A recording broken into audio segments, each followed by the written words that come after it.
you'll remember not so long ago that Daniel Andrews in Victoria, he's the Victorian Premier, has just been elevated in terms of pay to the second most well-paid politician in the country behind the Prime Minister. So he beats the Deputy Prime Minister, he beats the Treasurer, he's number two. I don't know that he's worth it, but it's $441,000 paid for by Victorian taxpayers.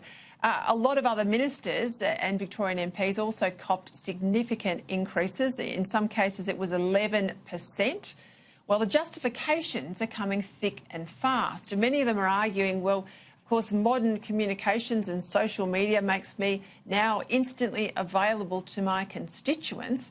Well, hello, that's what you're employed to do, elected to do. That's your job. This idea that somehow now you should be paid extra for it. Come on, Gemma, we don't believe this.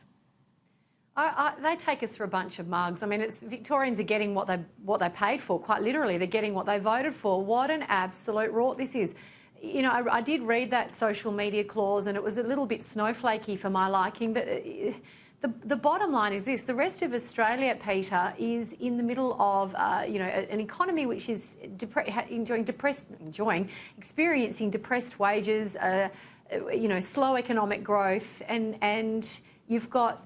It is the classic example of the disconnect between the politicians who work for us, we elect them, so disconnected from the reality that everybody else is facing. And I might add, this is the government that says, oh, you know what, we're just gonna stand by and watch power prices spiral. We're going to reduce base load, and you guys will be fine if you have to turn off your air conditioners this summer, won't you?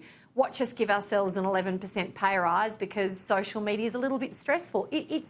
If it wasn't so it's serious, stressful because there's no power. Bad. You know, that's it. It'd be really bad theatre, really bad B-grade pantomime. But this is Victoria. This is what Victorians voted for. They get what they paid for. And look, in case you think I'm making it up, that I'm being partisan here, let's put a couple of quotes up on the screen. These come from the tribunal that assessed their pay. And a Victorian MP on the issue of the pay rise says, there is no rest with social media unless you deliberately take time out, which you have to for the sake of your family and your own sanity. Well, boo-hoo-hoo.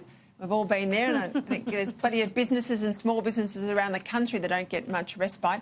And there's a public expectation that MPs are available to their constituents online after hours and all over the weekend. Well, again, a lot of them I wouldn't feed, but we do. We feed them and we pay them plenty of money, so I think we should expect that.